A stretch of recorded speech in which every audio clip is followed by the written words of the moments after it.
Thank you so very much for joining me today.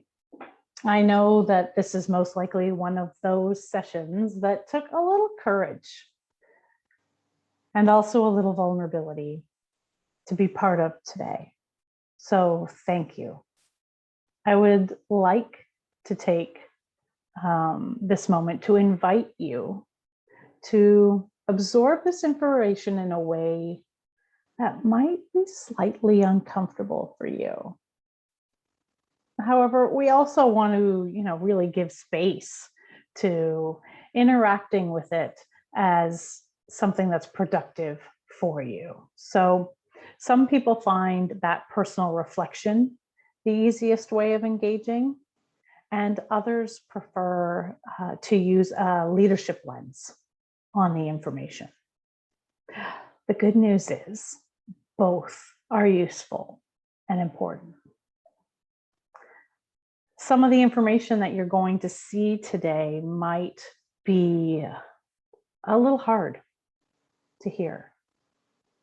It may send you in a little bit of a spiral, but know that I am here. So please take down the information here on this slide.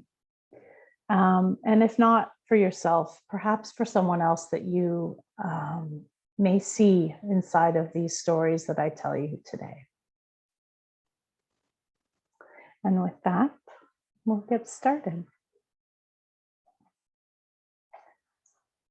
I started grief advocacy about 5 years ago, and inside of those 5 years, we really were focusing on how to heal organizations. But since COVID, we've turned our focus on supporting long-term care organizations specifically.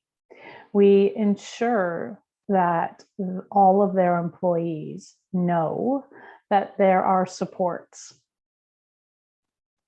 that the organization is able to build a community of care, and we help them rebuild trust and connection, because our ultimate message is that we belong to each other.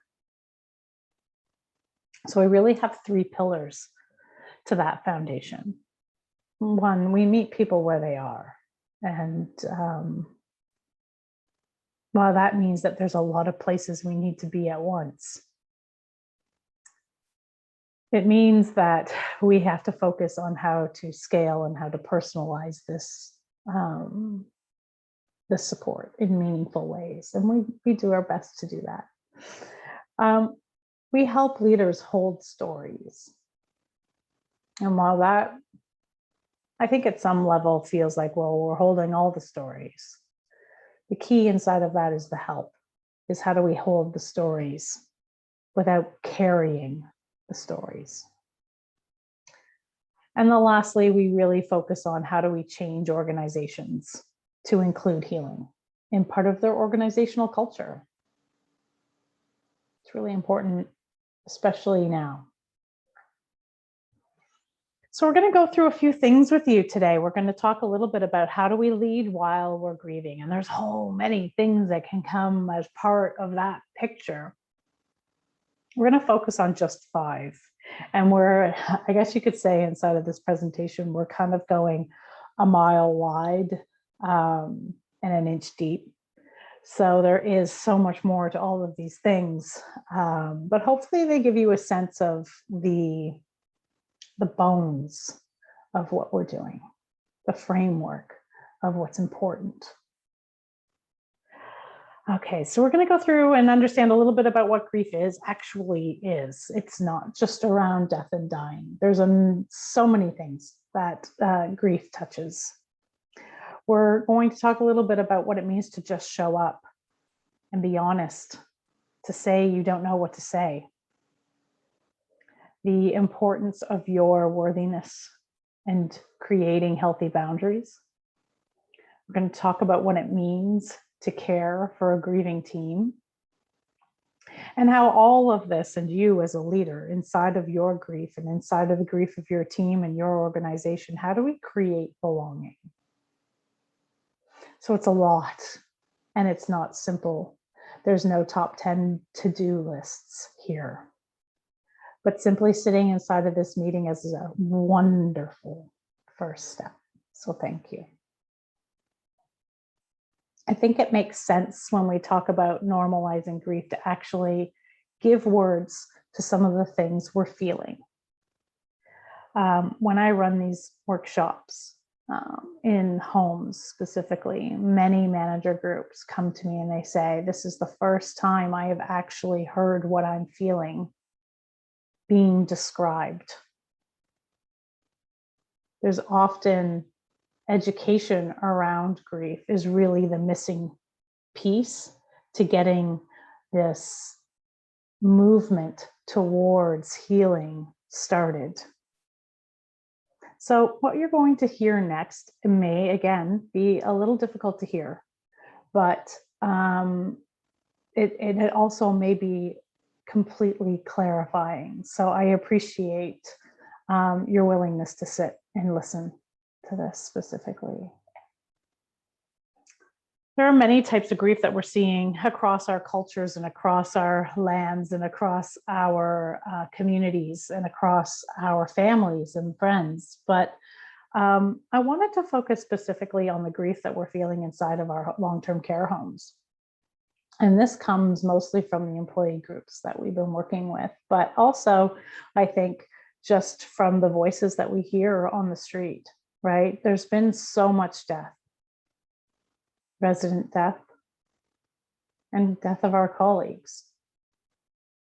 You know, we often heard when we got into long-term care that, oh, well, you knew what you were getting into. And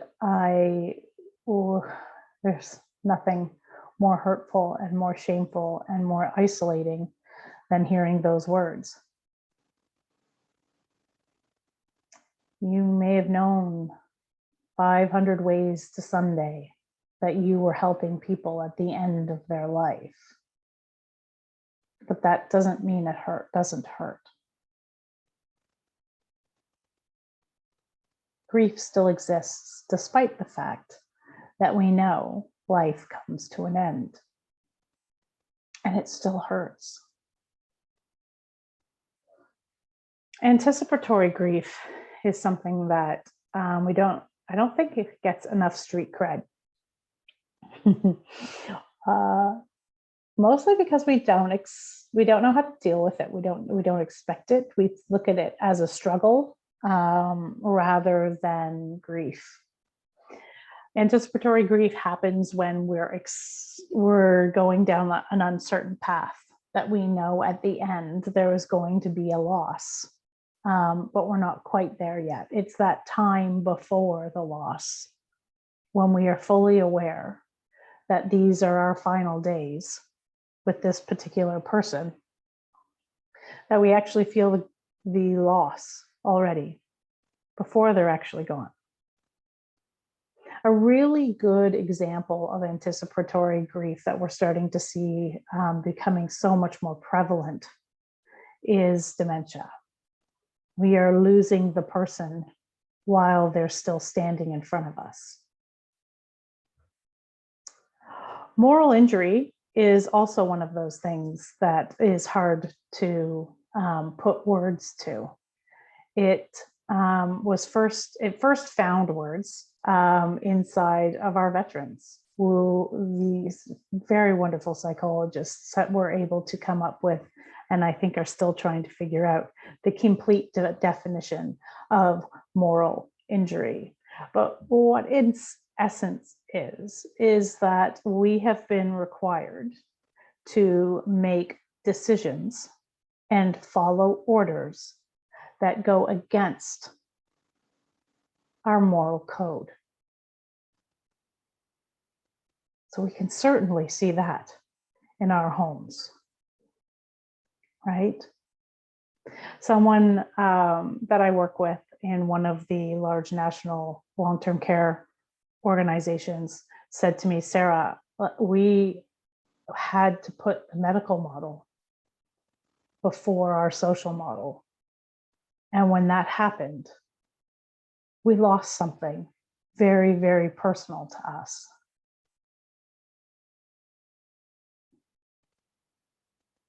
Hmm. Survivor guilt is a big one as well. I switched a shift with Sally, and Sally on that shift got COVID and died. All of these other people inside of this home are getting COVID. I am not. I got COVID, and how many of my residents did I pass this on to that died? Moral injury and survivor guilt are some of the really swirly ones that we have a bit of a hard time kind of collecting thoughts around, because it's sitting there, but we haven't really heard those terms before. So yeah, happy to talk a little bit more about those two particular items one day. Community bullying, and I don't think we give this enough credit, but this idea that we cannot go out of our homes in our scrubs to go to the grocery store on the way home. There's a stigma around scrubs. There's racism around scrubs and being Asian. Many healthcare workers, PSWs, have been assaulted outside of their homes.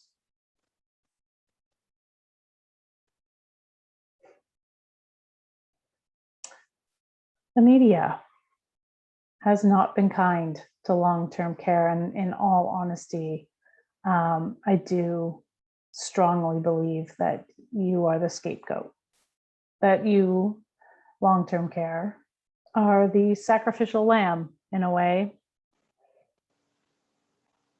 That's hard to take, especially when you have opposing positions on vaccinations, which are even in your own family and friend group.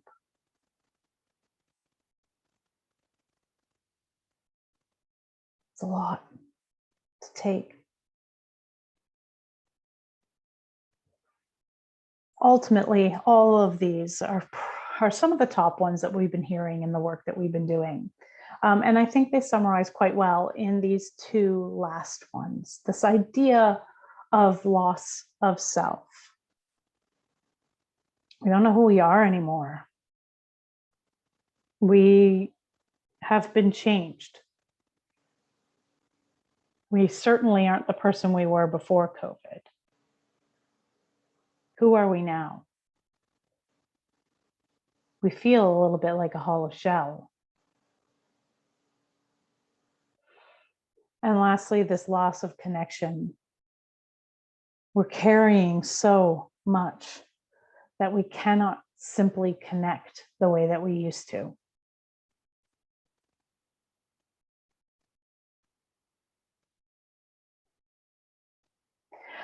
The unfortunate truth of all of this as well is that it means that we're feeling all of these things while also leading a team.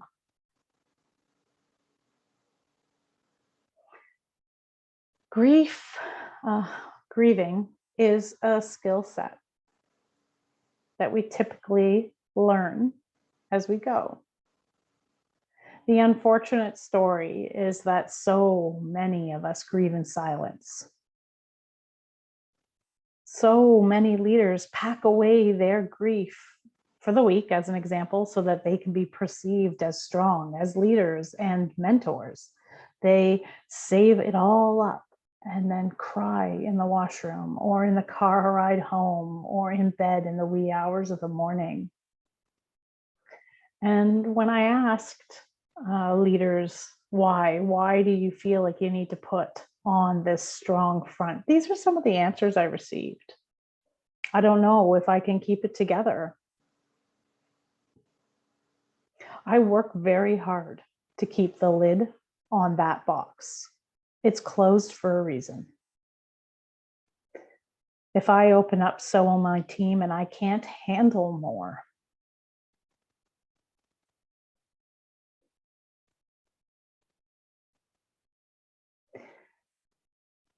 What I would like to start being curious about is this idea of how do we honor ourselves?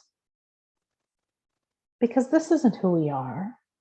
We're not these, we didn't get into caregiving because we were strong and considered ourselves a leader of people and mentoring people and give me another hour and we could talk about the word resilience. But how that actually isn't about shoving it all away. That we can get curious about how do we honor ourselves, and in doing so, honor others. And how can we integrate all of that into our work? Well, I think the first thing that we really need to take a look at is our language around grief. It's a very simple thing that we can fix. And there's lots of fixes. There's lots of words that people currently use that are put in place to be fix-its or to be advice or to provide some sort of rationale for their experience. At least you had time. You should just clear out his things and maybe go for a walk. Maybe you need a vacation. You just need to move on. It's in God's plan. Love and light.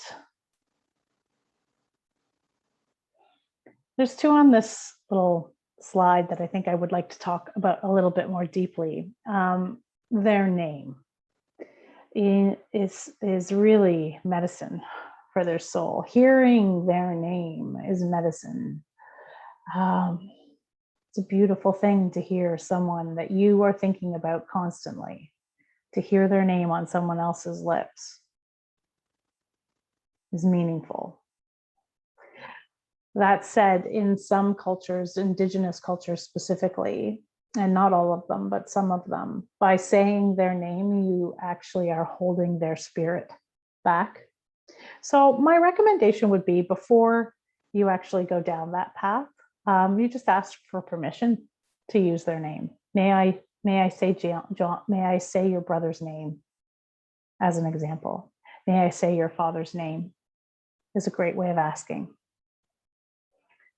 And the relating one, this one's so hard for so many people, because it comes from, and they all do, all of these come from a good place, but this one comes from a desperate need to connect.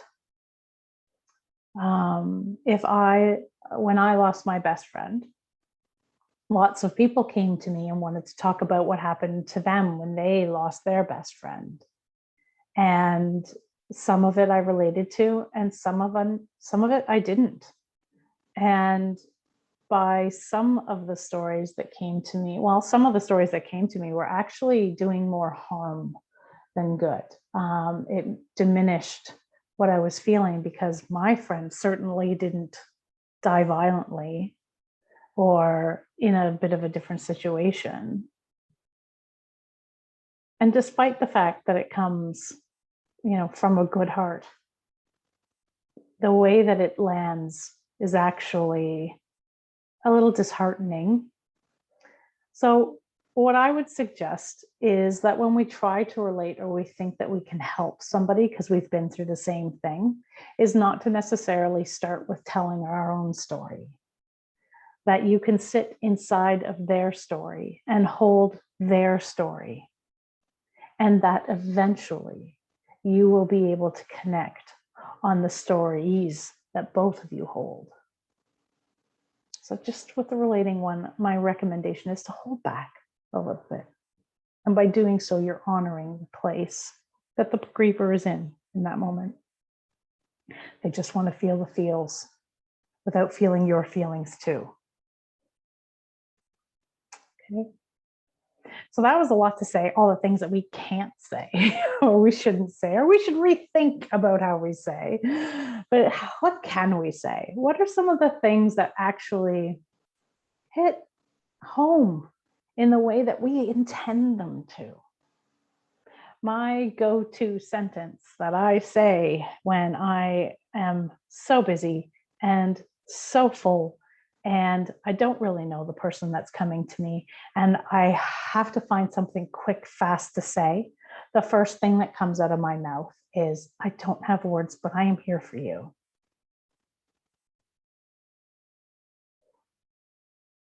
We say it because it's true, because we don't have words, right? There's no words that can make what you're feeling feel better. But I am here. Those last 3 words, I am here, is the support, is the thing that people need to hold on to. This is much different than call me if you need me, because call me if you need me is putting everything back on the griever to come up with A, how you need support, B, how you're going to help, and D, finding the right time. I didn't do that in order, did I? A, B, C. Very simple. There was no D in there. Whew. Finding words, finding the words that suit the situation. When we say to someone, call me if you need me, we're not finding words. We're not being supportive. We're giving them a caring line without actually investing anything. So when we do decide to invest with, I am here, how do we actually engage that support? I really enjoy the idea of asking yes/no questions, right? It takes the full ownership off the griever. What did you want to go for? Did you want to go for a walk? I was thinking about you on Sunday and I made some cookies. I'm going to get coffee. Do you want some? These yes/no type questions are where the support lives. But please know that you are going to hear no 1,000 times, and that does not mean you should stop asking. I highlighted this sentence because I think it's just the most beautiful sentence imaginable when it comes to supporting people. I was thinking about John yesterday. When you need a good chuckle, I would love to share the story. You're saying their name. You're informing people that they're not alone in their thought process about this one person, that you're not intruding in their personal grieving cycle or their personal day or the emotion of what that day holds by insisting they hear your story now. And the idea that you would love to share a story means that you are open to sit and talk about these things that are really, really near and dear to people. So I love that sentence. Okay. So all of that to say is a lot. It's a lot. It's a lot to take all on. All that language and all those things that seem like a lot. But in fact, it's the words are not a lot. It's the action after it. How do we create a foundation for ourselves that can hold what we're grieving and also at the same time support others who are grieving? Because that's what's required of a lot of our management teams in long-term care. Your rec teams are all sitting in front of these amazing people, these residences, and you're trading stories back and forth, and you're watching them grieve the idea that their families are unable to be with them. You're holding that grief. You're holding on to your own grief. You can't spend time with your family. You've had to isolate. You've had COVID. Your husband or partner has gotten COVID. How do we hold all of that and be worthy of more? How do we create healthy boundaries around ourselves so that we can ensure that the stories we hold are not the stories we carry? One way that I think is actually quite useful is this idea of not getting stuck in the story. So when people come to you and they're spiraling and they've got a whole thing that they're talking about, we need to be able to separate ourselves from what they're going through. We need to be able to put ourselves in a position where we can be supportive, but not carry it. We're not putting that story in our backpack. That's their story that they're going to wear in their backpack. And we're going to help them figure out how to lighten that load. That's what this is about. As a leader, how do we help our teams make sense of their story? So first, we should be quite honored that they would even come to us, that she came to you instead of bottling it all up. We're going to listen to her story. And my preference is that you lean back, that you lean back into the story. You lean back and you listen to the story. The story is happening in front of you, not around you by leaning forward, but in front of you by leaning back. And you're going to listen to the story and pick out themes or threads of emotion that you're hearing. Your response after the story is, it sounds like you're really frustrated. Is that true? And then just listen. You're shifting her from the story to figuring out what her feelings are. She may agree with you that frustration is what she's feeling, or she may turn it around and say, actually, I'm feeling hurt. But once she confirms what that is, a simple ask of what do you think you need is such an interesting question because most people can't answer it.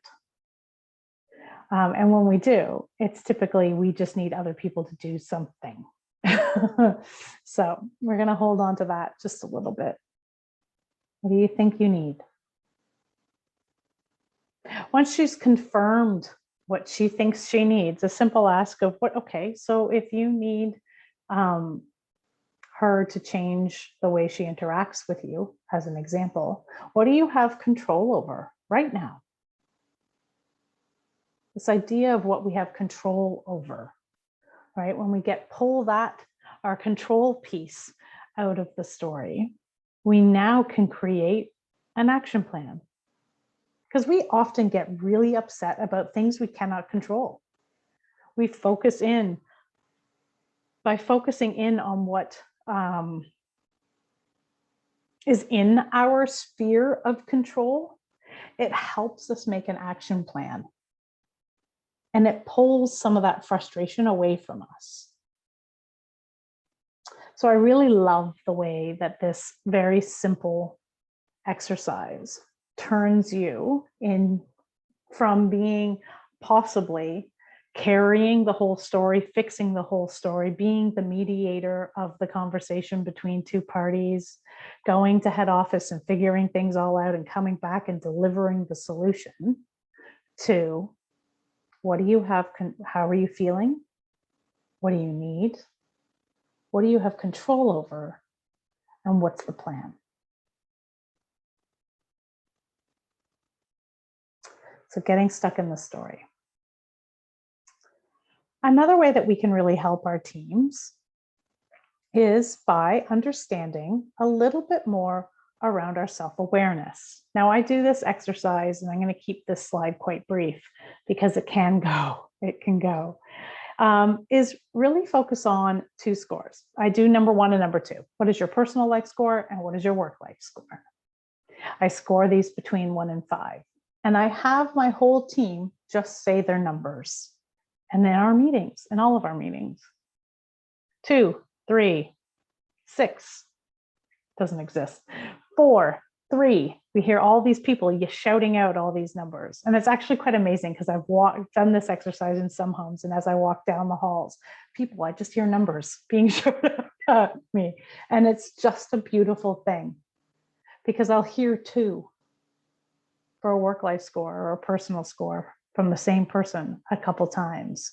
And I'll be able to say, you've been a 2 the last 2 times I've seen you. Do you want to talk about it? Do you want to sit down? See what we can get out of your way a little bit? Right?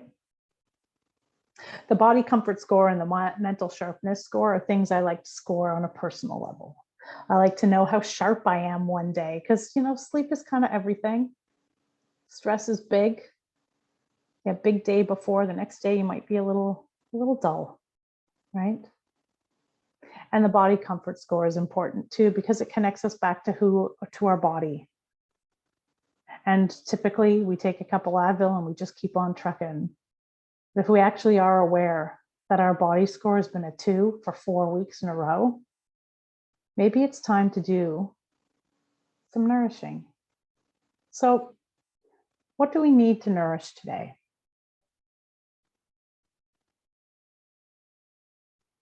What resources can I use to ensure that I'm taking care of myself? I'm shutting my door and eating lunch.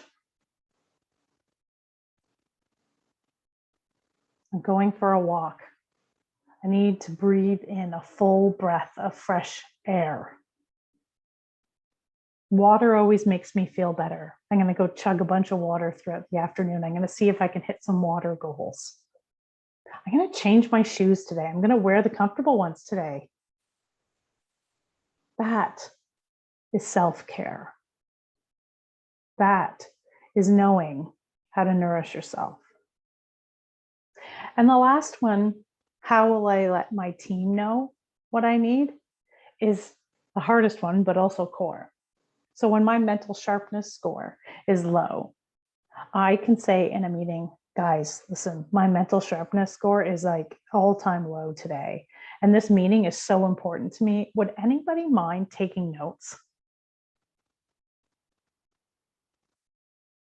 That's kind of cool to be able to do that with people that you trust. And I don't know a caregiver in the world that wouldn't take the notes. So it's something I do in a lot of meetings that I suggest you do in your meetings. And it would be nice to be able to follow the trend lines. Okay, no, that's back. Now we're going forward. All right, reflection. Now, this is not something that I think is easy by any means. It's not easy to do, right? But we need to come to this idea of normalizing what we feel and having the tools for us to be able to talk about them. Everyone with an E grieves differently. Everyone is multi-layered and multi-dimensional, and they are doing their best that they can with what they've got in a time when nothing feels good enough. We need to show up and say, we don't know what to say. Show up with action. And be okay hearing no a few times. No, you're still being supportive. All of this requires you to understand your worthiness, to be aware of where you are and what you're feeling inside of that day. Resilience is useless if we're just shoving stuff in a box and not looking at it.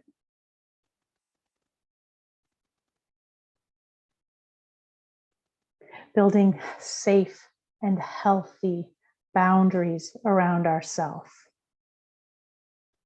Guys, my score is a 2 today. I can't, and this meeting is important. Can you please take a note? I really hurt my back last night. Is it possible someone can help me do the lifting for the bath schedule?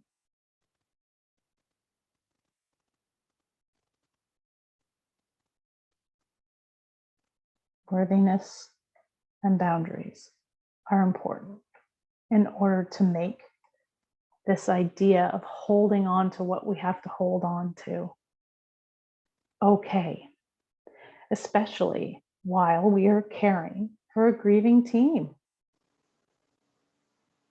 How can we belong to each other and acknowledge everybody? What does it look like to honor each other? I'm honoring myself when I tell you I have a score of 2 around brain fog, as an example. I'm honoring others by trusting them with that information. And we're integrating that into work by simply asking someone else to take notes.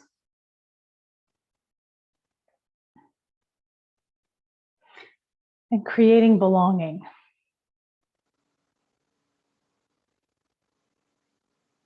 We've built so much around this idea that we need to pack it away and move on.